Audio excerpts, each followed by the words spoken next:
When I was in grade 6, I was a newspaper delivery boy for the Vancouver Sun, and our paper shack was right on that corner. 21st and Lonsdale. You picked out the one person who's not a dog lover. I'll tolerate him.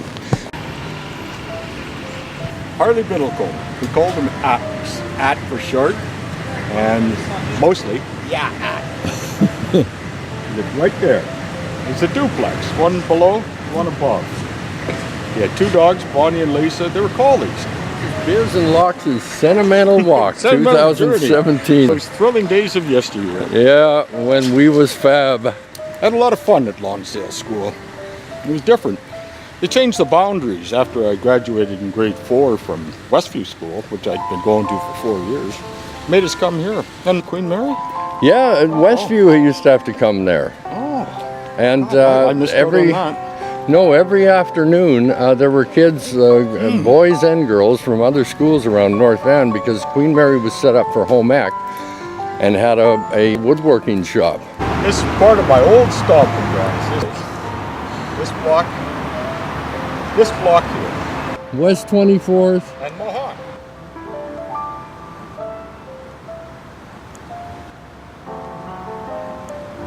Talk about your cousins. Yeah, just a couple of houses down. They took the house out.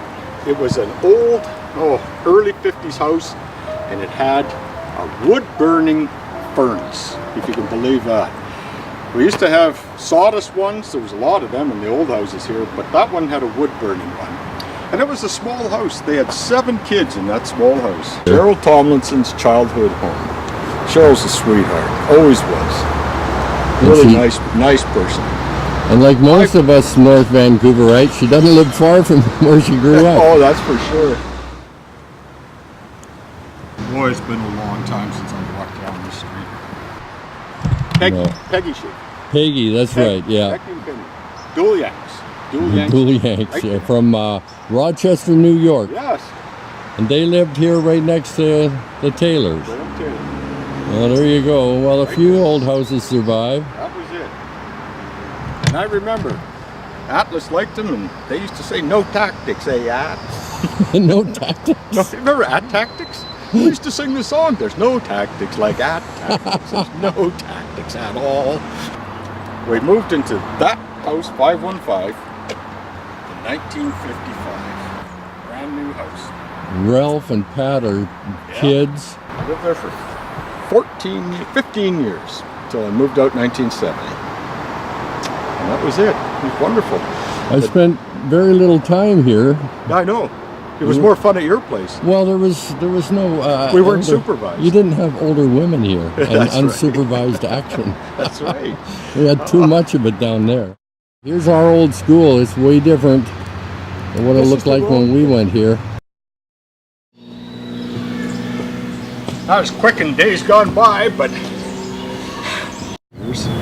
This house here, in the background, used to belong to Marilyn Dixon's family. When Steve and I went to Hamilton Junior High, we spent every night. I'm nosy. What are you doing?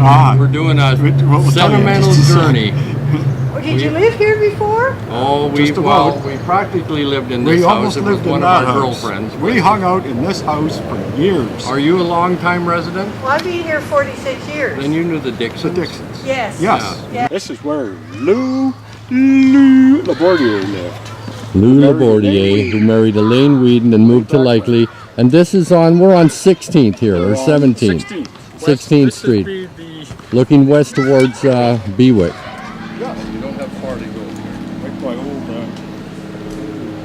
Come up by the Shepherd. Thomas Quine's. Yeah, that's right.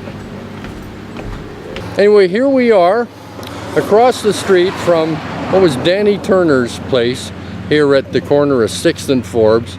His mom made the best peanut butter and banana sandwich. Well, there you go. We can't improve on that. You can't. Well, Steve Kuntz and I are walking up the 400 block of West 15th, a place where there's actually still quite a few houses from the 50s and 60s still intact. This was a wondrous place to be. You had a mission. You had to bring if you wanted in, you had to bring an armload of firewood with you. Yeah. It doesn't matter where you swiped it from, but And you could come to my basement there, Yes. and if you had a girlfriend, there was always a couch or someplace where you could sit and neck all night. till down the old there. man caught me a couple of times. I have some video footage of Gary Jones watching us play football.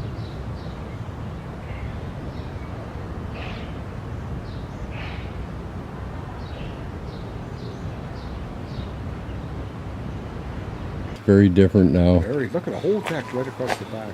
That looks pretty nice now.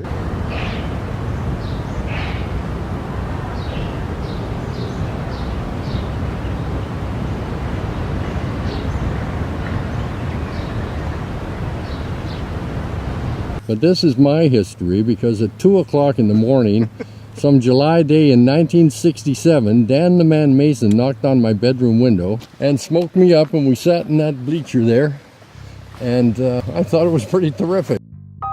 See how popular it is now. There's all kinds of people playing horseshoes. So I can remember we enticed a couple of girls to take the tops off and dive in. Well, how can that not be fun? Oh boy.